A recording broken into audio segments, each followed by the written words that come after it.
Alright, what's up YouTube? Baseball Card Junkies TV. This is Tops 85 401 and Titanic Taters. Yep, that's me. So anyways, today we're going to talk about, I know you guys have been waiting to get our thoughts on PED, performance enhancing drugs, steroids, and then compare it to the 70s and 80s players that took the Greenies to get them up for a game. And our thoughts on all that. So I know there's a lot of opinions on this, and as you know, I'm a big Bonds collector. Eric's a big McGuire collector. So we have an opinion on all this kind of thing. So Eric, if you want to start off, Eric did a bunch of research on the Greenies and players from the 60s and 70s. All the way I guess back 80s. to Babe Ruth, like the 20s, 30s, 40s, 50s, 60s, up through kind of early to mid 70s as far as amphetamines and early stage steroids as well, where they were doing more like animal hormone injections and stuff.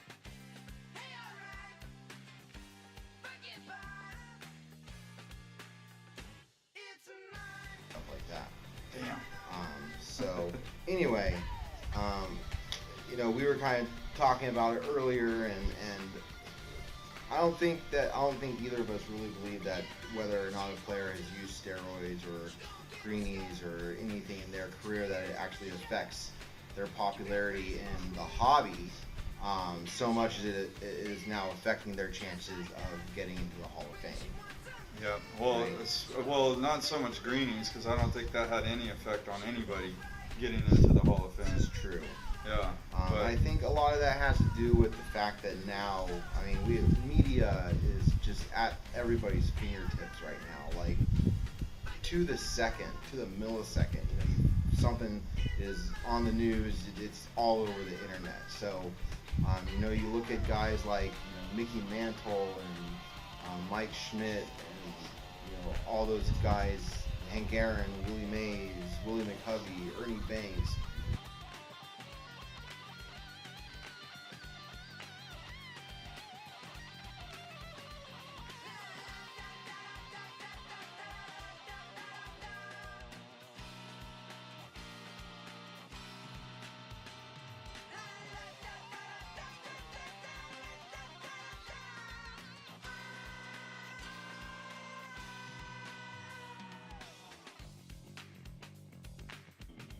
All those big home run hitters and the Hall of Famers from the 50s, 60s, and 70s were using greenies, which are a true performance-enhancing drug. Basically, what it does is it speeds up your heartbeat and speeds up your ability to react and make more of a split-second decision.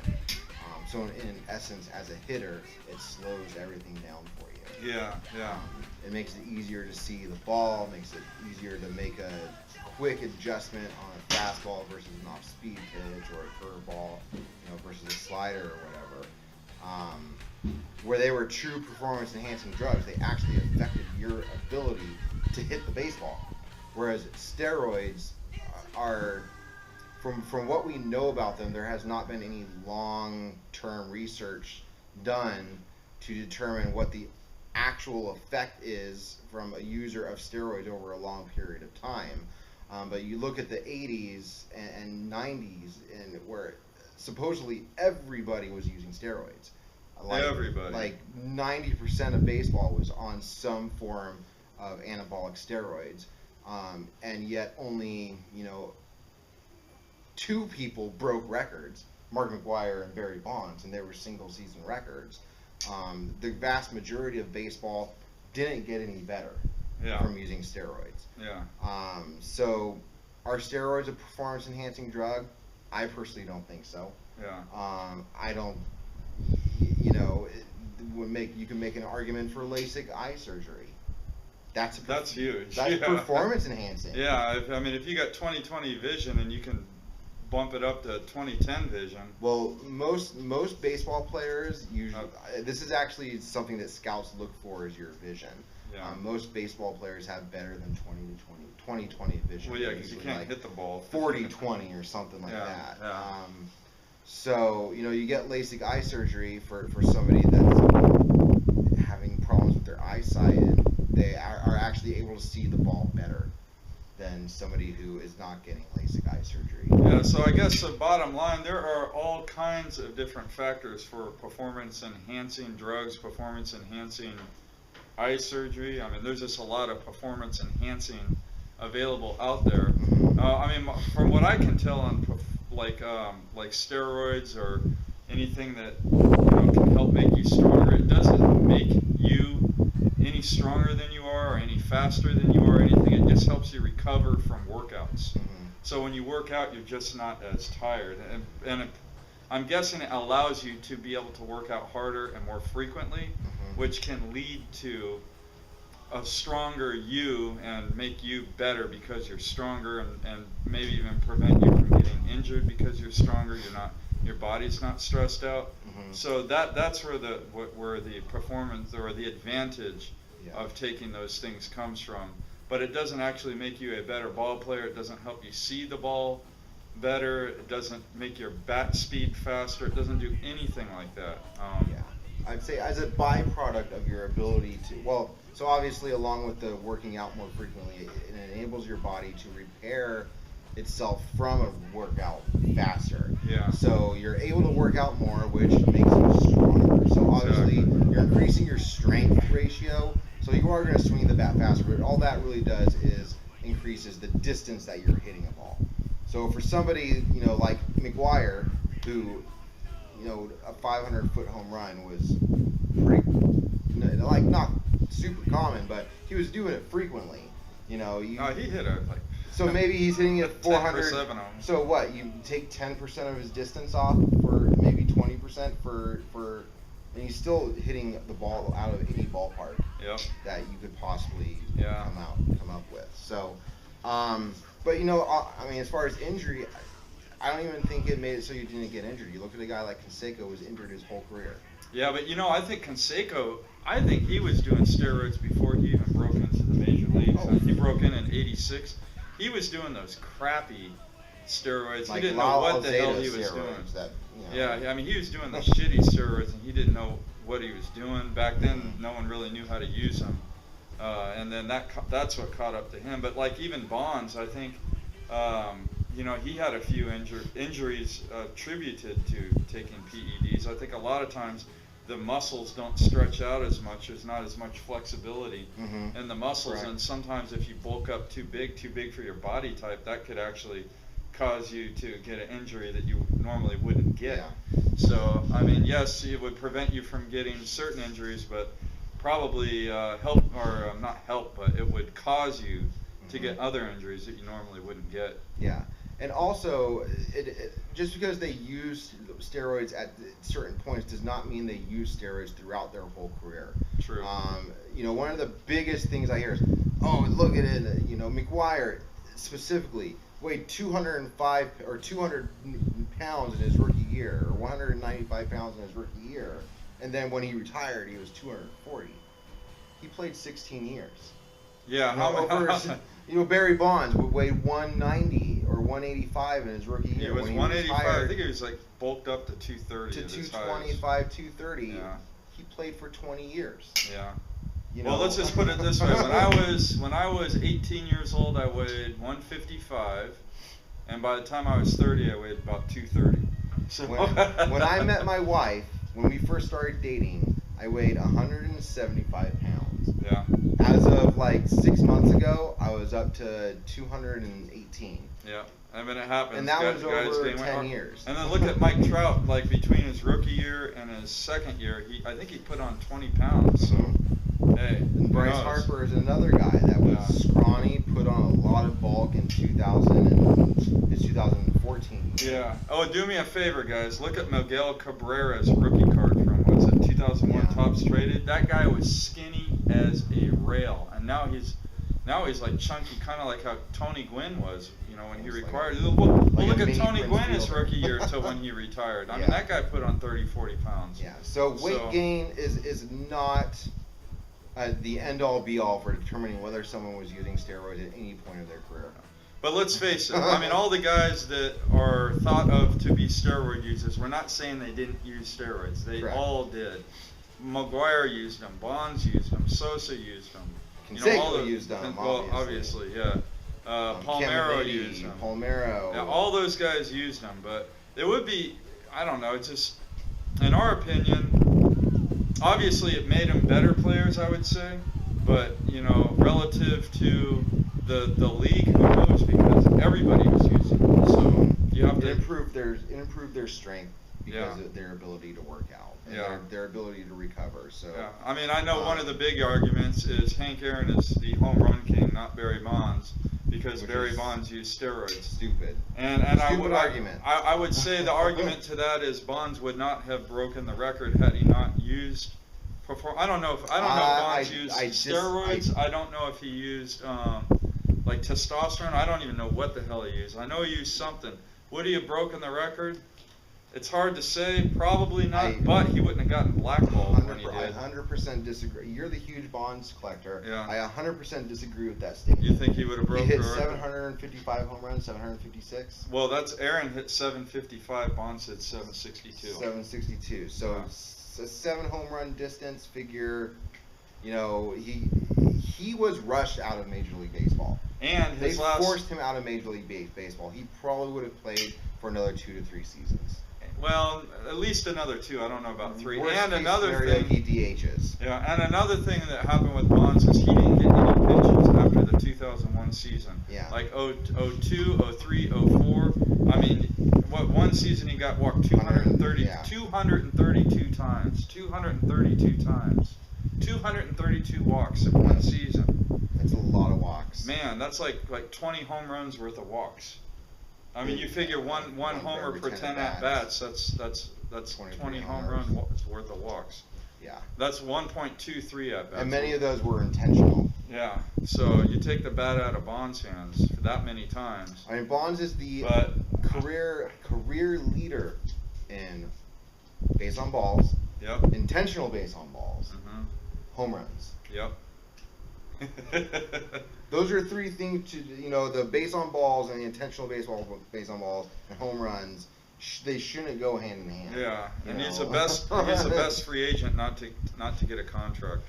After the 07 season, he was still a top 20 ball player. Yeah. I don't know if he was a top 10, but he was definitely a top 20 ball player, and no one signed him. Yeah. Anyways, we go on. I know, and you know what? If you guys disagree, please comment down below, because this is for discussion purposes only. I mean, this is just to have fun, to discuss. I know a lot of you guys out there that watch our videos, you're into baseball cards, you're into the hobby, and PEDs and Greenies and all that stuff that's part of the hobby. Greenies is something that's not talked about, probably swept under the rug, because the past is a past, no one wants to talk about it.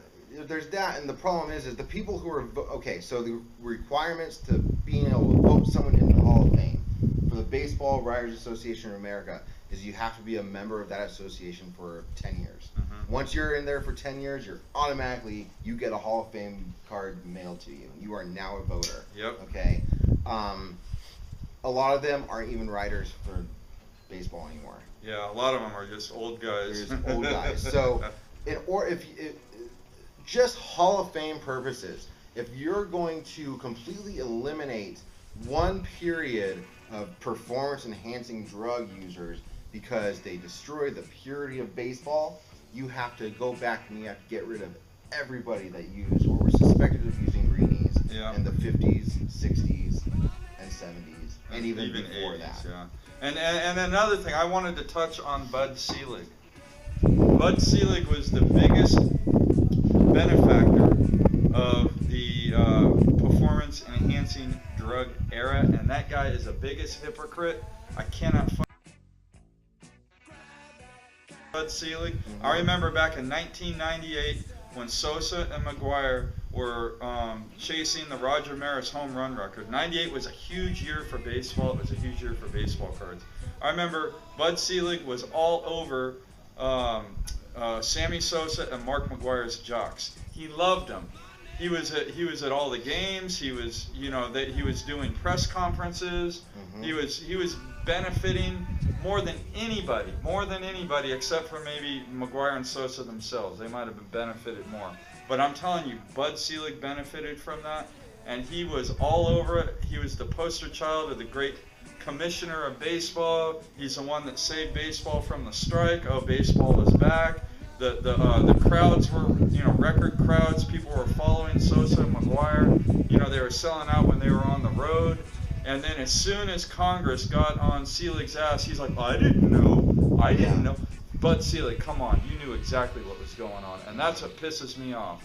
That's what pisses me off is Major League Baseball welcomed this kind of behavior. And as soon as the federal government got on their butts about it, then he's going to turn on them. Yeah. That Bud Selig is a punk. I can't stand him. And ultimately, he was a horrible commissioner. And ultimately, fucking hypocrite, man. I don't even want to get started on. Well, I am getting started on. He's getting worked up, guys. Yeah, but I mean, I could talk smack about Bud Selig all day long. That guy's a.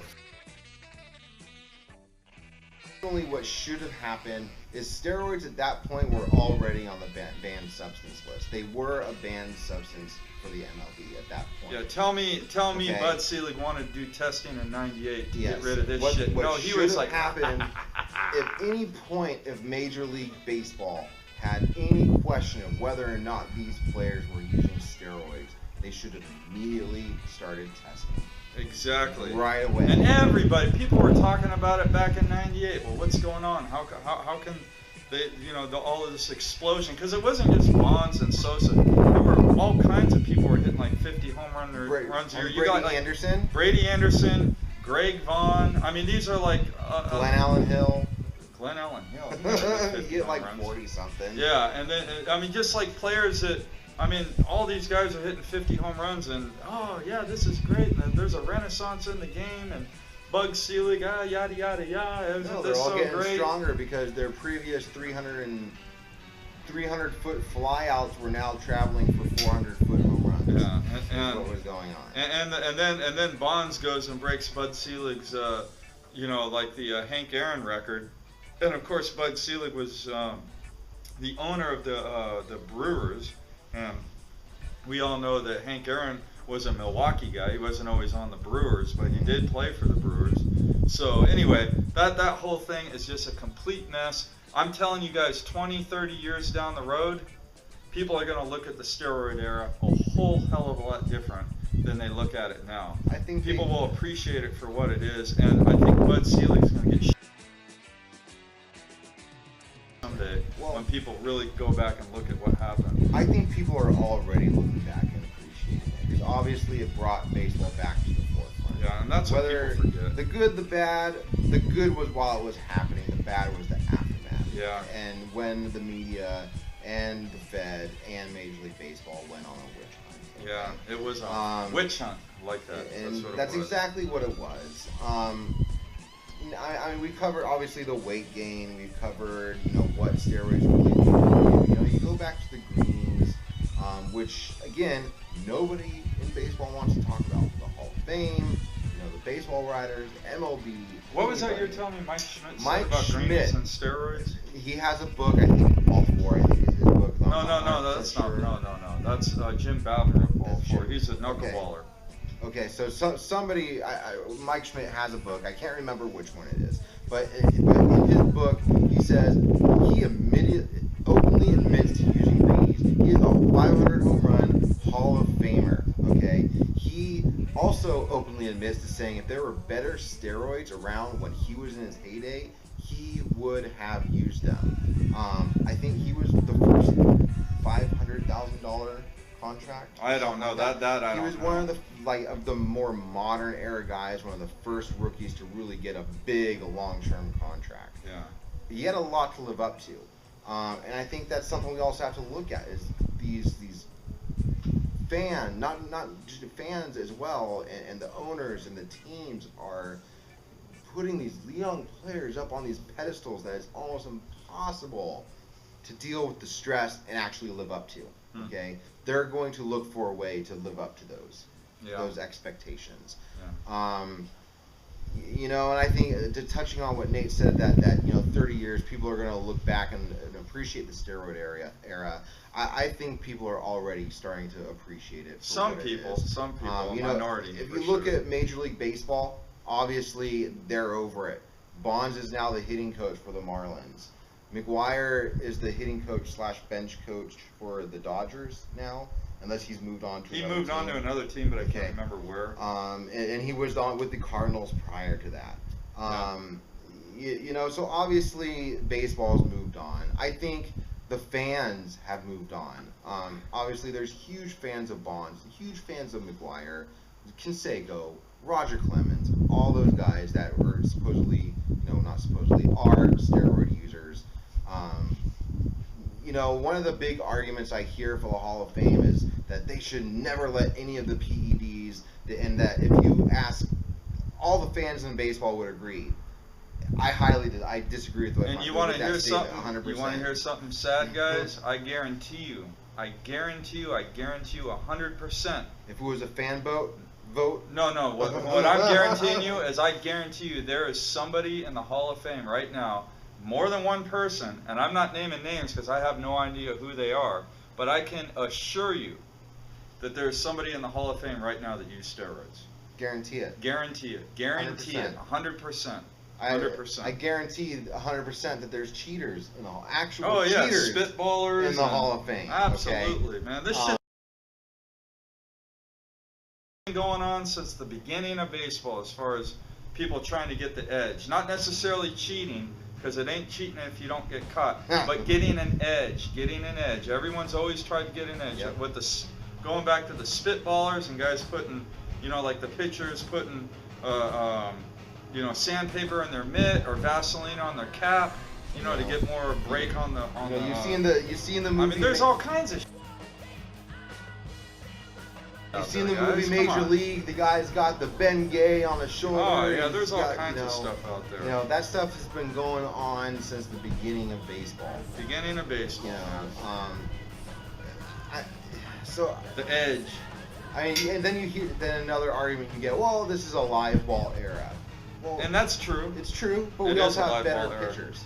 Yeah. We have pitchers throwing 95 plus miles an hour. Yeah, the strikeout to at-bat ratio now is significantly higher than it was in the 50s. And this even earlier than that. Yeah. We have pitchers that, throw curveballs that drop from someone's shoulder down to their knees. Yeah. That didn't happen. Maybe like one or two people did that. Yeah. Nolan Ryan was known for a curveball. He was? Yeah, he had a nasty curveball.